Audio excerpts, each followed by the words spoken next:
So I'm so excited. I recently went on a date with the Hubs to celebrate my weight loss. Okay, so it sounds a little oxymoron that I'm going out to eat to celebrate my weight loss. But here's the reality. Unless you plan on living in a dark cave the rest of your life and being antisocial, you're gonna have times where you're gonna go out and celebrate from time to time. So instead of avoiding it or dreading it, let's go ahead and celebrate ourselves in a healthy way. Tip number one, instead of getting those full-size platters, opt for some shareable plates, some appetizers. It gives you a large variety of options and they're smaller size so you get to share with someone.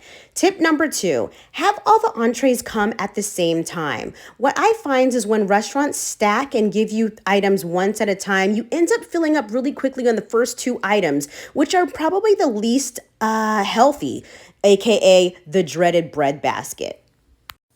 Tip number three, don't eat directly from the plate. Instead, ask for one of those skinny girl plates and then put your food on there so you get a real time reality of how much you're actually eating. And tip number four, when you are done eating fully satisfied, have the waitress take your plate away. What I find is if you leave your plate there after you're satisfied, you are tempted to dibble dabble back into the plate and stuff yourself into oblivion. If you know me, you know that I love wine. And recently I decided to delay my gratification and save my wine only for special occasions and date night with the Hubs, meaning there is no wine in my home. So now it's time to go to a little winery. I love visiting wineries all over the Napa Valley, and we did not bring a single bottle home.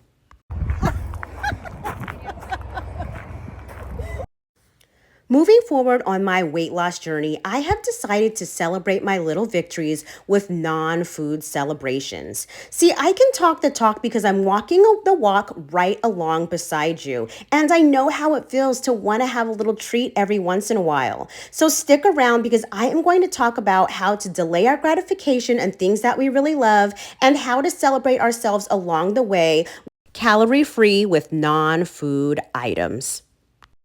And after all this celebrating, I could have chose to frolic around the couch, but no, I got my evening walk on and completed my 10,000 step count for the day. So let's talk about it. Celebrations with non-food items.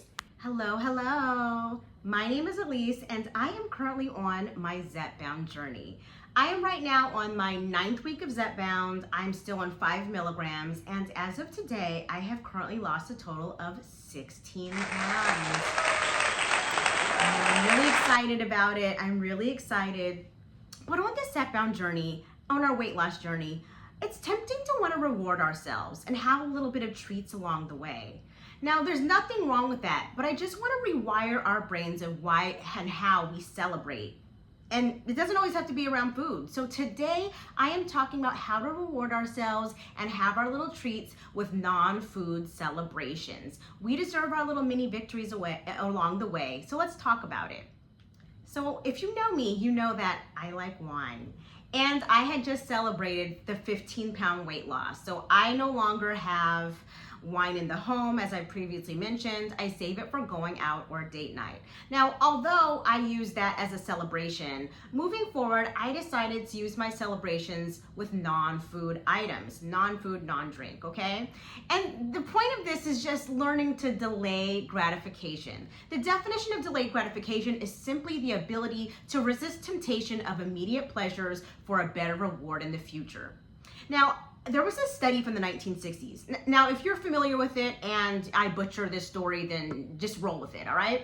So, in the 1960s, there was this marshmallow study where they were given children ages 4 to 6 an option. They would say, oh, you can have this one marshmallow now, or in 15 minutes, you can wait and you can have 2 of them. And then they left the room. And what they determined was, actually, they followed these children all the way into adulthood. And the ones that delayed gratification, the ones that said, oh no, I will wait because I'd rather have 2 later than 1, they had better lives overall. They had better education, better jobs, better healthy relationships, and lower BMIs, healthier bodies. So how does that relate to us today?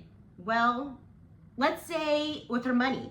If we gobble up our money all right now and we don't save little by little, whether it's in our 403B, our 401k, our Roth IRA, or our high yield savings account. If we are consistent and diligent in saving that, delaying that gratification and saving along the way, at the end of our journey, when we're no longer working, we'll have a nice little nest egg sitting for us. And how would that work? Delayed gratification work in like relationships? Well, if you take your time getting to know someone and let the gentleman pursue you and actually get to know you, instead of busting it wide open for every Tom, Dick, and Harry, it saves you from the risk of having so much mental and emotional stress, and it allows you time to actually get to know this person to see if you like them and if you guys are actually going to be able to be compatible and do a long-term walk together. So how do we celebrate our mini victories? Well, our mini victories are so personal. It could be a plant, a new book, a new lipstick. But what I like to do is journal, okay? So what I do, I already lost 16 pounds. So I celebrated my 15 pounds. So at the top, we're gonna do a little activity here, and I'm just gonna show you how I do it so that you can have your own little mini celebration calendar, okay? So you can do it with any amount of increments you want. If you want to celebrate every 5 pounds or every 10 pounds or 15 pounds, that's your prerogative. I celebrated my last 15 pounds, but I think moving forward, I'm going to celebrate every 10 pounds weight loss. So I had a total of 60 pounds to lose. I'm at 170. So at 160 minus 10, 150 minus 20 minus 30 is 140, and so on and so on. So this is the time where you get to write down the little things that you get to celebrate yourself. And these don't have to be expensive things. So I think in the next 10 pounds lost, I'm gonna get some new perfume. I want some new perfume. I just ran out of my YSL, so I'm gonna need a new scent coming up in the next month or so. And then 10 pounds after that, so 20 pounds, I'm gonna get a new robe. My current robe, it's disgusting. I'd show you, but it's gross. Oh, and it's gonna be cooler, so fuzzy socks. Eek! Okay, so a robe and fuzzy socks. I'll need 2 pairs of fuzzy socks, okay? So this is so personal. This is just an idea for what you can do to give these little delayed gratifications. And you may be like, I can afford all these things. I'm gonna buy all these things right now. I don't need to wait. That's not the exercise, okay? The point is to delay your gratification and celebrate with non-food items. Also, if you're a slow weight loser like myself, you don't have to put celebrations based upon your weight. You could do celebrations based upon, well, you started going to the gym 2 days a week and you've been going there for 4 weeks consistently. That is worth celebrating. Or you got your 10,000 steps in and you've been doing it for 3 weeks. That is worth celebrating as well. On this journey, we are emotional eaters. If you're not eating for pure nutrition or because you're hungry, you're eating from some sort of emotion, whether it's happy, sad, whatever, all the emotions that we can have.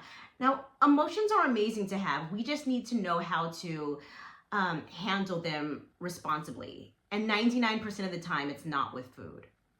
So after you've written down your little whole list of all the little treats that you're gonna give yourself, you can change it around, you can do whatever you wanna do, but make it your own, make it fun, and make it so personable to the things that you love. Now I have another activity for us, okay? We're gonna sit still, we're gonna close our eyes, all right? I see you. I see you not closing your eyes. I see you watching me, okay? So we're gonna close our eyes. We're gonna take a couple of deep breaths, okay? In through your nose, out through your mouth. Again. One more time.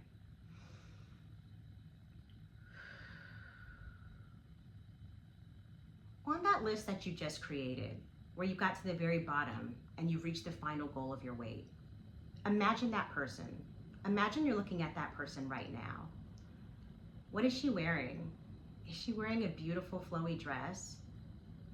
Are you wearing some crispy, clean, nice slacks? How is your hair? Do you have a different hairstyle? Is it flowing in the wind? Do you have on a bright red lipstick right now? I mean, who are you with? Are you with a new significant other? Are you working a different job? Think about it. Do you have a new walk? Do you walk differently now after you lost all that weight? What do you smell like? Do you smell really yummy? You got that Versace cologne on? You got that YSL perfume on? What are your surroundings? What are you doing? Where are you at? I want you to envision so clearly that person, the future you. And that person is walking. They're walking along and they turn around suddenly and they're smiling at you. They're waving at you. They're so happy. They're so proud of you. They're so proud of you. And they're just so happy. Now that version of you is you. You are you. You're happy right now. That's that version. And so I say that to say that we don't have to wait till we get to the very end of our goal to have joy, okay? This is the day that the Lord has made. I will rejoice and be glad in it. So instead of waiting till the very end, believing that we're gonna have this happiness and have this great thing, yes, we are gonna be happy, but we can be happy and we can have joy and celebrate ourselves little by little increments along the way. Now, this is gonna take some time for you to sit still, sit in your alone time. It might take you to turn off the TV and embrace the ambiance of just yourself and just a pen and a piece of paper. Now, I want you to write down that person that you envisioned, every detail, what you were wearing, what colors you were wearing, what did you look like, how did you feel? Write that down. And then with the other paper, where you put those little treats along the way that you're gonna have, those non-food victories, I want you to rip it out of the book. And I want you to put it either on your refrigerator, on your bathroom mirror, on your nightstand. I want you to be able to see it. Write the vision and make it plain upon tablets, that he may run that readeth it.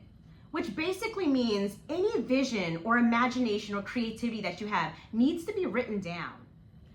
Think of the phones that we talk on today. Think of the airplanes that we fly on every day. Someone had to creatively imagine that before it came to existence. See, our imagination and creativity is the highest form of thinking. You see kids 4, 5, 6, they have an amazing imagination. And when you sit still and really just imagine and envision the future you, the you that has lost all the weight along the journey that you have desired, because you're going to. I want you to imagine that person, because imagination is just a preview of what is to come. And so on these little treats, you know, I do objects that don't really go along with my clothes. So for example, denim. I'm not gonna put jeans on my list because I usually like to wear them little fitted. And don't put clothes, put robes, put new tennis shoes to go walk in because you're getting your 10,000 steps a day. Get some new slippers because your feet are tired from walking and your dogs are barking, right? So, and definitely, we don't know when we're gonna need new shirts and new bras. I mean, we don't know when we're gonna need something new like a bra. I mean, your double D's might be sitting up nice and perky while you have all that weight on you, but once you lose all the weight, those things might be swinging like a saggy sack of saddlebags. We don't know. Say that 3 times fast. Saggy sack of saddlebags. Saggy, I messed up already. Anyway, my point is that make these little gifts unique to you and make them so that it's not dependent upon the weight that you lose, okay? Like it's like a little book, some slippers, whatever you're into, make it so personal and make it your own. So what I have found out on this journey, I mean, I can talk the talk because I'm walking the walk right beside you, right alongside you. And my desire is to come on this channel, not only talk about what I've learned and the weight loss that I have accomplished, I want to get into the emotional aspect. I love journaling. And my thought was that everyone journaled too, but I have realized that a lot of people don't and they need prompts. So my desire is to come on here and encourage and also give some journaling prompts so that we can do the inner work. And I just think that upon weight loss, that is where most of us get slipped up. It's the emotional part. Like one day we're fully motivated and all ready to go, and then the next week we're gonna require discipline. But throughout the entire journey, our emotions is what will slip us up. So we are going to handle our emotions the right way, and we are going to celebrate ourselves the right way. And if you're, you know, this Zepbound journey can be really lonely for some people. I mean, unless you have a gang of girlfriends shooting up Zepbound right along with you or a GLP-1, you could be on a world all in your own. So if you are needing some socialization, some girl time. It's okay to be like, hey, you know, can we go out and just share a plate of nachos? You know, you may need that. And it's okay to have treats. It's just not okay to treat us every single day. And nachos can be very healthy too. Add on some protein, heavy lettuce, some frijoles, some pico de gallo. I mean, you can make it healthy. It's the portion size that will really get you. So share it with a friend. But that's all I have to say right now. I am so excited to continue on this journey, and I just want to encourage and inspire and all of you on our journey on Zep Bound as we lose this weight. I'm so proud of you guys. I'll talk to you later. Bye-bye.